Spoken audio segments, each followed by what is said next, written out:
असद को ना अब ऐसा के ऊपर ऐसा शक होना शुरू हो चुका है कि ज़रा कुछ ना कुछ तो खिचड़ी पक रही है जो मेरे साथ ये शेयर नहीं कर रही है, मुझसे छुपाने की कोशिश कर रही है। इससे बात भी करता है, बार बार पूछने की कोशिश भी करता है, लेकिन जो ऐसा होती है ऐसे बातों को टाल मटोल कर देती है और किसी किस्म की कोई भी बात शेयर नहीं करती।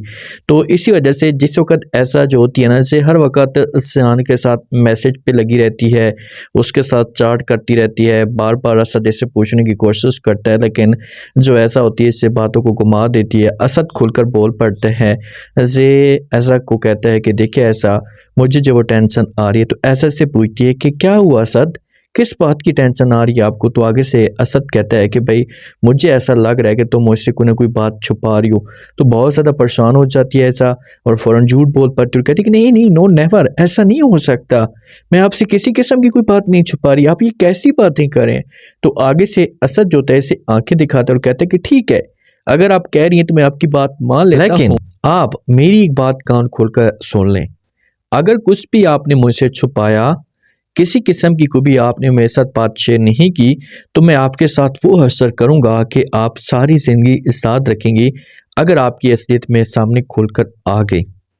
तो ये अल्फाज जब ऐसा सुनती है तो ऐसा के पाँव तले ज़मीन निकल जाती है, घूर घूर कर देखना शुरू कर देती है अपनी प्यारी निगाहों से।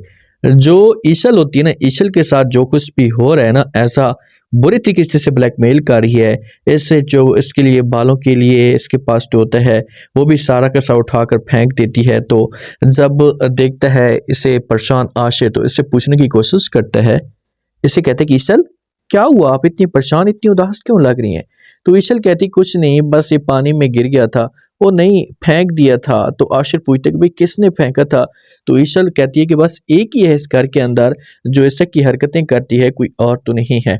तो आशिर समझ जाता है इसका असर, क्या क्या ऐसा ने फेंका था। तो ईशल कहती कि हाँ जी उसी ने फेंका था, अब मैं क्या कर सकती हूँ। तो आशिर को गुस्सा तो आएगा, लेकिन ईशल जो होगी इसे ठंडा करने की कोशिश करेगी, इसे बोलेगी कि नहीं आपने किसी किस्म की कोई भी बात नहीं करनी, ऐसा किसी किस्म की कोई भी बहस नहीं करनी, मैं नहीं चाहती कि कोई तमाशा खड़ा हो, बस आपको इधर ही दबा दें। तो जो गुस्सा करेगा आशिर ये बोलेगा कि वो सब कुछ ठीक है, लेकिन इस मामले पे मुझे बहुत गुस्सा आ रहा है कि वो इस तरह की हरकतें क्यों करी। ईशल जोगी ये बात भी करेगी कि भाई ये शान के साथ मिलकर जो है वो आपके और मेरे बीच में तलाक भी करवाना चाहती है।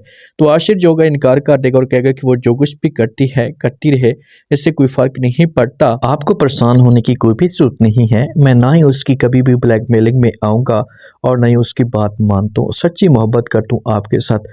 अनाया की माँ को इस बात का एहसास तो हो जाता है कि सर हमने अनाया के साथ जो भी अनाया के साथ हुआ है ना, तो इसके पीछे हमारी मेन रीज़न है, हमारी वजह से सब कुछ हुआ है।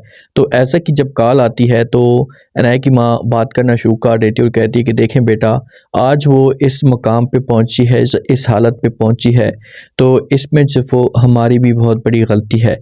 तो ये बातें जब ऐसा सुनेगी तो अपनी माँ से पूछने की कोशिश करेगी, माँ को बोलेगी कि माँ जी क्या मतलब तुम्हारा, क्या हुआ, तुम आखिरकार कहना क्या चाहती हो। तो फिर अनया अपनी माँ को बताना शुरू कर देगी कि अनया जो होगी, अनया की माँ बताएगी कि देखें कि अगर वो चाहती थी शान को तो इसमें कोई गलत बात नहीं थी, हम जब वो करवा देते शादी तो सब कुछ बेहतर हो जाता।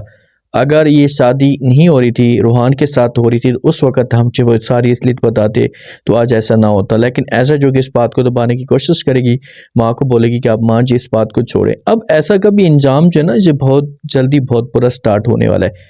जो रूहान होता है, रूहान अंदर से टूटा हुआ होता है। आशिर समझाता और कहते हैं कि देखें अब आपकी ज़िंदगी में खुशियाँ आ चुकी हैं, तो आप किसी भी तरीके से इस बात को एक्सेप्ट कर लें।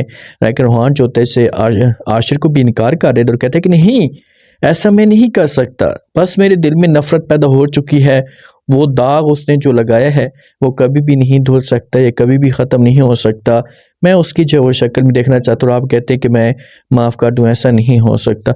लेकिन आशिर वाले और ईशल वाले ये मिलकर समझाने की कोशिश करेंगे तो किसी हद तक जो है वो फिर रूहान जो ये बात मान लेगा और अनाया को अपने घर में लेकर आ जाएगा। उसके बाद फिर ऐसा कि बर्बादी के दिन स्टार्ट होंगे।